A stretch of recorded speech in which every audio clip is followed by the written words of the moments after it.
Jemaat yang dikasihi Tuhan, mari kita akan mendengarkan firman Tuhan. Dan bacaan Alkitab hari ini terdapat dalam Perjanjian Baru, Yakobus 3 ayat pertama sampai dengan 12 yang menyatakan, saudara-saudaraku, janganlah banyak orang di antara kamu mau menjadi guru, sebab kita tahu bahwa guru kita akan dihakimi menurut ukuran yang lebih berat. Sebab kita semua bersalah dalam banyak hal. Barang siapa tidak bersalah dalam perkataannya, ia adalah orang sempurna yang dapat juga mengendalikan seluruh tubuhnya. Kita mengenakan kekang pada mulut kuda, sehingga ia menuruti kehendak kita. Dengan jalan demikian kita dapat juga mengendalikan seluruh tubuhnya. Dan lihat saja kapal-kapal, walaupun amat besar dan digerakkan oleh angin keras, namun dapat dikendalikan oleh kemudi yang amat kecil menurut kehendak jurumudi. Demikian juga lidah, walaupun suatu anggota kecil dari tubuh kita, namun dapat memegahkan perkara-perkara yang besar. Lihatlah betapa kecilnya api, ia dapat membakar hutan yang besar. Lidah pun adalah api, ia merupakan suatu dunia kejahatan dan mengambil tempat di antara anggota-anggota tubuh kita sebagai sesuatu yang dapat menodai seluruh tubuh dan menyalakan roda kehidupan kita. Sedang ia sendiri dinyalakan oleh api neraka. Semua jenis binatang liar, burung-burung, serta binatang-binatang menjalar dan binatang-binatang laut dapat dijinakan dan telah dijinakan oleh sifat manusia. Tetapi tidak seorang pun yang berkuasa menjinakkan lidah. Ia adalah sesuatu yang buas, yang tak terkuasai dan penuh racun yang mematikan. Dengan lidah kita memuji Tuhan Bapa kita. Dengan lidah kita mengutuk manusia yang diciptakan menurut rupa Allah.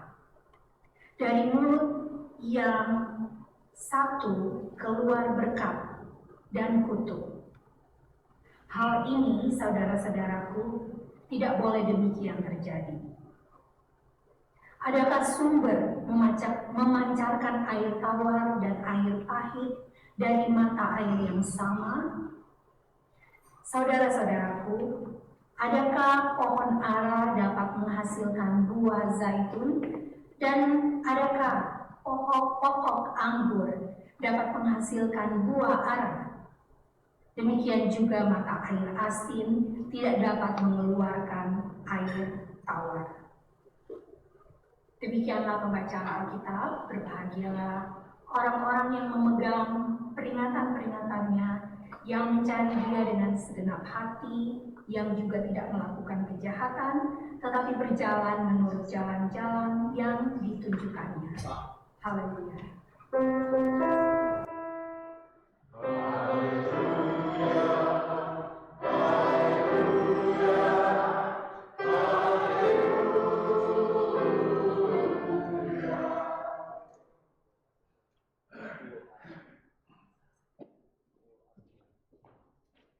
Ibu dan saudara-saudara yang dikasihi Tuhan, Shalom.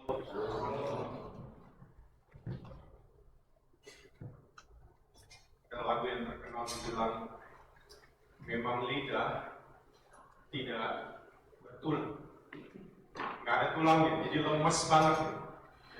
Suka-sukanya lidah ini kadang-kadang susah untuk dikendalikan. Bahkan Yakobus tadi bilang dia sangat buas. Tapi di sisi lain saya mau bilang begini Bapak Ibu, bahwa lidah kita itu powerful. Bahkan dalam tulisannya, suratnya Yakobus dia bilang begini, tongue described as horses, ships, and fire. Bagaimana kuda yang begitu liar dikatakan ketika mau dikendalikan itu yang harus dikendalikan mulutnya. Jadi kalau Bapak itu naik kuda, pegang tali kekang, itu nyambungnya ke mulutnya kuda. Ketika kita tarik kanan, dia bisa belok ke kanan atau ke kiri, itu semua dikendalikan dari mulut. Ya, sangat baik Yakobus mendeskripsikan hal ini. Tapi dia juga bilang bahwa lidah itu bagian tubuh yang kecil dari manusia. Bapak Ibu, saya mencontoh, Bapak Ibu ada yang pernah makan lidah sapi? Mungkin ada yang bingung, tapi saya suka enak. Ya, lidah sapi itu, kalau kita bandingkan sapi besarnya, mungkin beratnya hampir 1 ton, lidahnya itu paling segini, kecil nih. Bahkan Yakobus bilang, lidah itu bagaikan kapal besar, bayangkan Symphony of the Seas. Kalau yang tahu cruise yang sangat besar, itu yang paling besar sekarang. No, ada lagi yang terbesar, baru launching, saya tahu. Icon of the Seas. Ya, yang paling besar itu, kemudiannya yang bawah itu kan cuma kecil, dia cuma sombong sedikit begini, dia putar belok. Kecil. Yakobus menggambarkan lidah itu kecil, tapi dia bisa mengarahkan kemana hidup ini berjalan. Bahkan dia bilang juga, lidah itu digambarkan seperti api. Bapak Ibu, saya pernah tinggal di Kalimantan. Indonesia itu mungkin 5-10 tahun yang lalu sangat sering hutan lahan gambut itu terbakar. Entah disengaja atau tidak, saya nggak ngerti, tetapi hampir setiap tahun terjadi kebakaran lahan sehingga Indonesia terkenal pengimpor asap ke Malaysia dan Singapura. Tapi ekspor, betul. Terima kasih Pak. Jadi Singapura dan Malaysia merasa diimpor asap dari Indonesia. Nah, mulanya orang-orang ada yang dibilang sengaja, itu yang dilempar cuma bekas puntung rokok. Hanya bekas puntung rokok. Apinya kecil, nggak menyala apinya puntung rokok itu. Dia cuma api yang sangat kecil, tapi dilempar. Lahan di Kalimantan itu dan sebagian Sumatera kebanyakan gambut. Bapak Ibu tahu gambut ya, dia kayak akar-akaran, dilempar di sini, dia terbakar ke dalam, tiba-tiba yang keluar cuma asap, tapi sulit sekali dikendalikan. Dia di bawah tanah, sehingga asapnya itu luar biasa. Nah, bayangkan Yakobus bilang, lidah itu nggak kelihatan. Kita ngomong lidah itu nggak kelihatan. Dia di dalam, tetapi dia bisa membuat sebuah kehancuran yang besar. Bahkan dalam kitab Amsal, saya minta tolong diambil, ya ada beberapa ayat Alkitab, saya akan ajak kita baca. Amsal pasal 18, ayat 21, mengatakan begini. Ya. Yuk kita baca sama-sama, 2, 3. Hidup dan mati dikuasai lidah. Siapa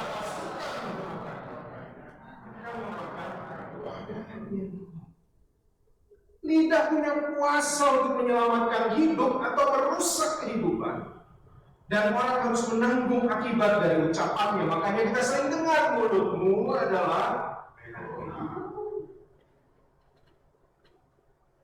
Maka saya mau bilang di sini, kalau dia bilang begini, itu mau menandakan kepada kita bahwa our words are powerful.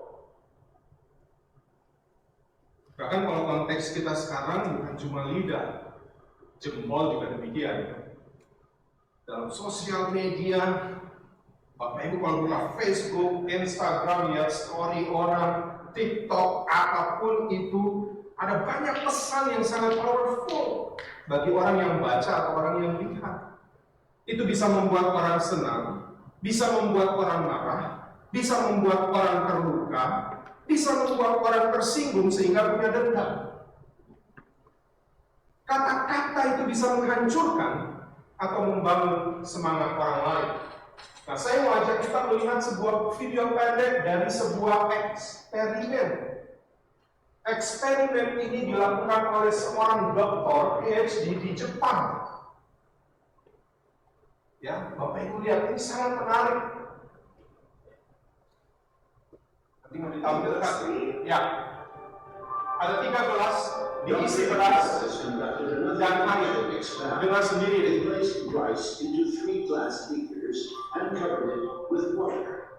And then every day for a month, he said, "Thank you" to one beaker, "You're an idiot" to the second, and the third one he completely ignored.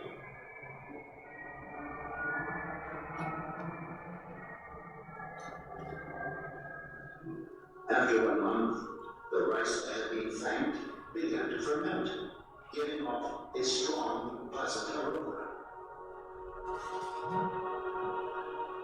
The rice in the second beaker turned black, and the rice that was ignored began to rot. Dr. Kinoto thinks that this experiment provides an important lesson, especially with regard to how we treat children. We should take care of them, give them attention, and converse with them. Indifference does the greatest harm.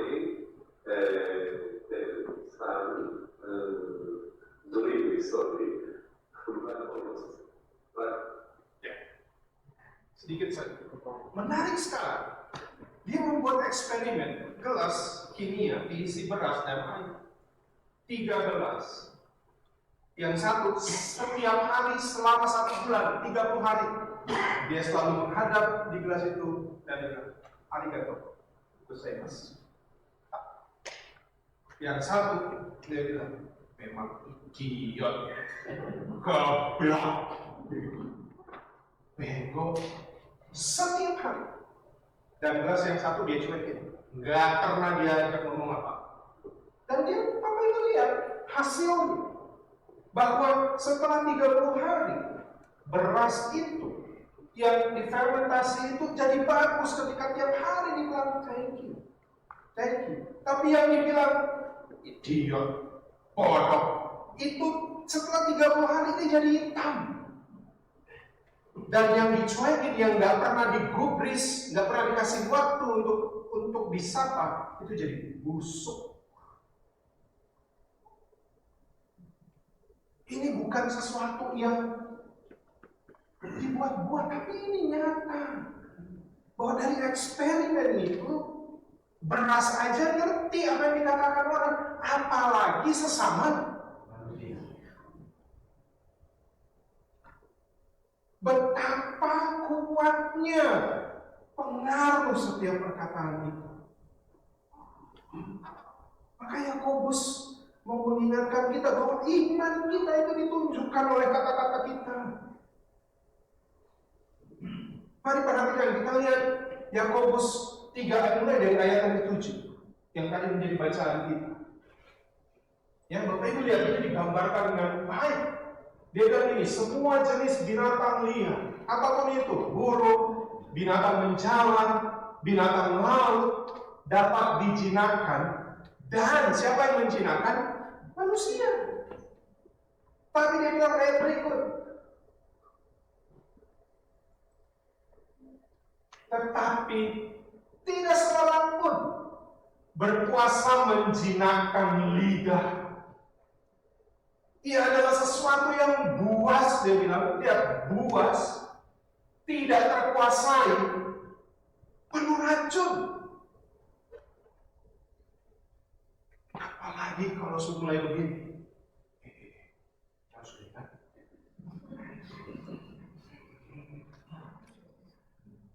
Lalu terakhir dia, coba mana yang kita kasih tahu?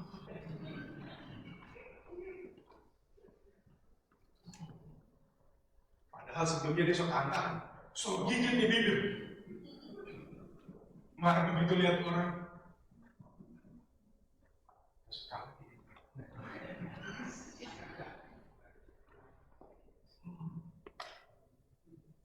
pertanyaan pernah. Dan Yakobus bilang itu, lidah itu buas. Susah gitu.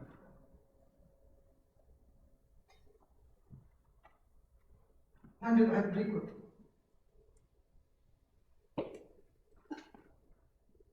Dengan lidah, ini paradoksnya.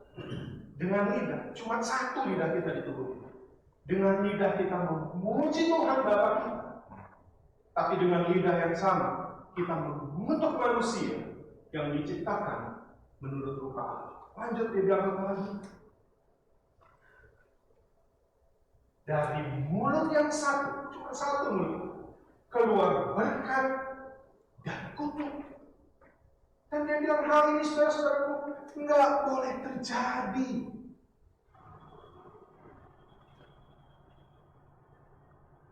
Dan dia bilang ayat berikut, ayat 11. Nggak ada sumber yang memancarkan air tawar dan air pahit dari mata air yang sama. Alam aja nggak bilang begitu. Terus, selanjutnya.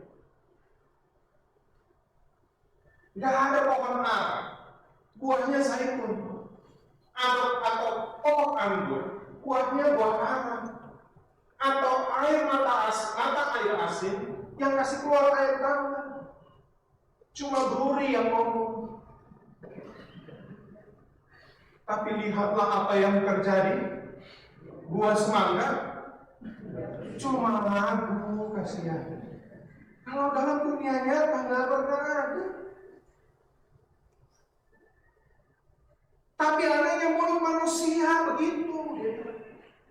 Mulutnya cuma satu, tapi dia bisa keluarkan sesuatu yang mengutuk orang, mematikan orang, membuat yang harusnya seperti beras yang terfermentasi jadi baik menjadi hitam, orang menjadi gelap, orang menjadi busuk.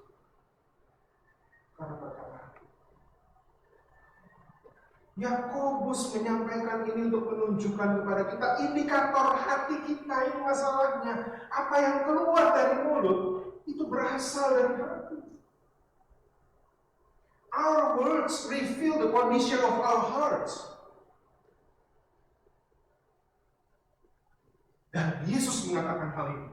Ini dia, Yesus sendiri ngomong. Mari dibuka Lukas 6 ayat 45. Yesus sendiri ngomong soal orang yang baik mengeluarkan barang yang baik dari perbendaharaan hatinya yang baik, dan orang yang jahat mengeluarkan barang yang jahat dari perbendaharaannya yang jahat. Kita baca bagian terakhir 2-3. Karena yang diucapkan mulutnya keluar dari what Jesus said.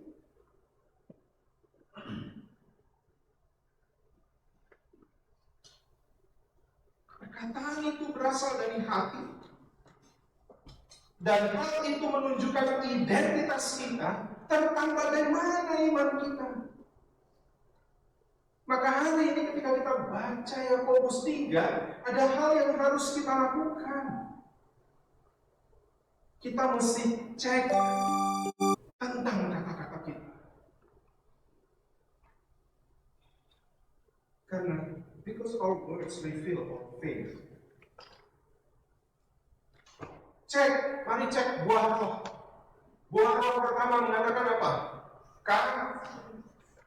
Kalau di dalamnya kasih, akankah keluar kutuk darimu?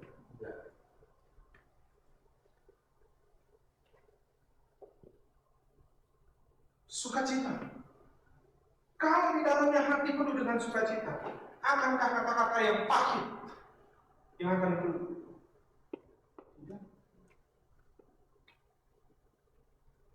Kalau di dalamnya ada kebenaran, apakah kata-kata kebohongan yang akan keluar? Tidak. Yohanes bilang apa? Tidak mungkin.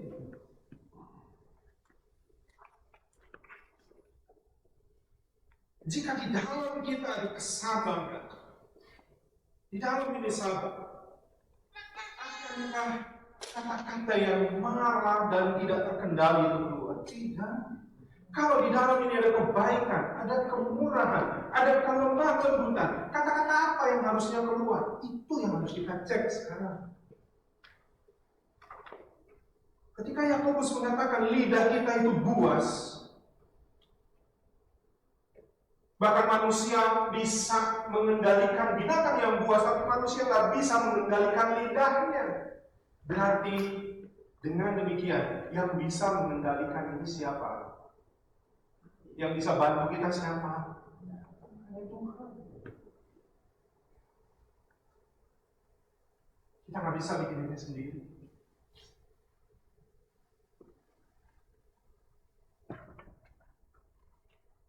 Maka benarlah firman Tuhan ketika dibilang begini, iman itu timbul dari pendengaran akan firman Kristus. Cuma firman Kristus, Kristus sang firman, yang bisa memenuhi hati kita dengan firman-Nya, sehingga akan ada sesuatu yang keluar itu baik.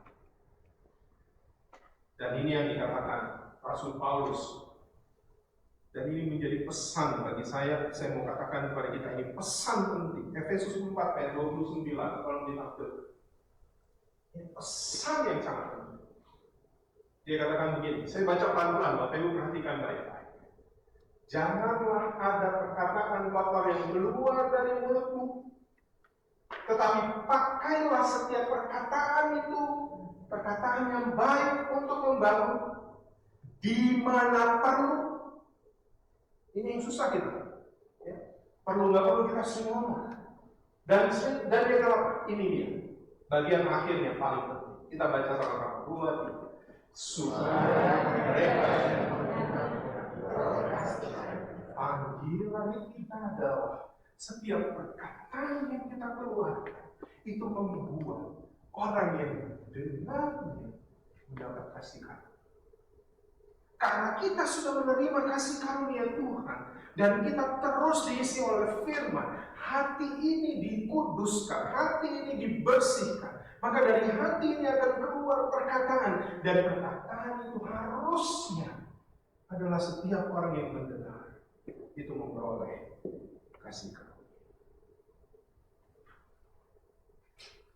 Kita ini orang yang dipanggil sudah menerima kasih karunia. Kita ini orang-orang yang diutus juga untuk menyalurkan kasih karunia kita melalui. Jika hati kita dipenuhi iri, kepahitan, kemarahan, maka yang akan keluar adalah perkataan yang sinis, perkataan yang pahit, perkataan yang tidak membangun dan tidak baik. Dan orang yang mendengar perkataan kita, dia tidak akan pernah beroleh kasih karunia. Maka saya mengajak kita dan saya berdoa bagi kita sekalian, termasuk diri saya. Kita minta agar hati kita ditebus oleh Kristus, selalu disucikan. Kita memberi diri untuk mendengar firman. Agar kita mampu pada akhirnya mengendalikan lidah kita. Karena mengendalikan lidah itu adalah tanda kedewasaan iman kita. Dan tidak ada orang yang bisa melakukannya dengan sempurna tanpa pertolongan Tuhan. Salurkanlah kasih karunia Tuhan kepada istri. Salurkanlah kasih karunia Tuhan kepada suami. Salurkanlah kasih karunia Tuhan kepada anakmu. Salurkanlah kasih karunia Tuhan kepada cucumu, kepada orang tuamu, kepada sahabatmu, bahkan kepada musuh. Karena ini bagian terakhir, firman terakhir dari Alkitab yang akan saya bagi kita. 1 Petrus 3 ayat 9. Mengapa saya mengajak kita melakukannya? Ini, jangan membalas kejahatan dengan kejahatan, atau caci maki dengan caci maki. You jual, I beli. Yang penting bukan saya yang menilai. No. Tetapi sebaliknya hendaklah kamu memberkati yang mendengar. Ingat baik ini, yang mendengar harus mendapat apa? Kasih karunia. Kamu harus memberkati, karena untuk itulah kamu dipanggil. yaitu untuk memperoleh berkat, dan berkat itu kamu salurkan. Dan itu bukan saja melalui ketika engkau berbagi sesuatu, tapi kata-katamu juga engkau bagi kepada orang lain, dan mereka yang mendengar mendapat kasih karunia Tuhan dari kita. Itu panggilan. Panggilan. Mengapa kita harus lakukan ini? Saya balik satu pasal, karena Yesus sudah lakukan ini. 1 Petrus 2. 1 Petrus 2.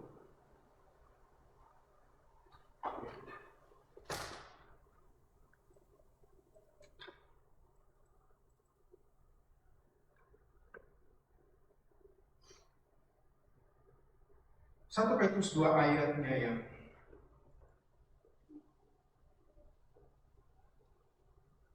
ke-21. Mulai dari itu. Sebab untuk itulah kami dipanggil. Karena Kristus sudah lebih dulu menderita. Dan telah meninggalkan teladan bagimu. Supaya kamu mengikuti jejaknya, apa yang dia keluarkan, itu hanya mendengarnya mendapat kasih karunia. Lanjut ayat berikut. Ia tidak berbuat dosa, dan ini tidak. Tipu tidak ada dalam mulutnya. Lanjut. Ketika ia dicaci maki, Yesus menerima caci maki. Ketika ia dicaci maki, apa yang dia kata? Ia tidak membalas dengan mencaci maki. Ketika ia menderita, ia tidak mengancam dengan kata-kata, tapi ia menyerahkannya kepada Dia yang menghakimi.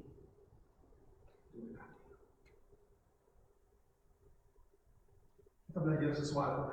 Ada sesuatu yang harus kita periksa dalam kehidupan kita. Sama saya ingat ketika saya ke dokter waktu masih kecil. Begitu saya duduk, dokter pegang senter. Hal pertama yang dia suruh saya lakukan adalah buka mulutnya, keluarkan untuk periksa ada sesuatu yang sakit atau tidak di dalam. Maka saya mengatakan dengarkan ketika kita buka mulut apa yang kita keluarkan. Karena dari sana ternyata kita bisa periksa bagaimana. Di sana kita bisa periksa bagaimana. Maka saya berdoa agar kita semua menjadikan Kristus sebagai identitas kita. Dia teladan bagi kita. Hati kita dipenuhi oleh kasih Kristus. Agar perkataan kita melalui mulut, melalui sosial media, melalui apapun, kita akan menjadi penyalur kasih karunia Tuhan bagi setiap orang yang mendengar perkataan kita. Tuhan memberkati.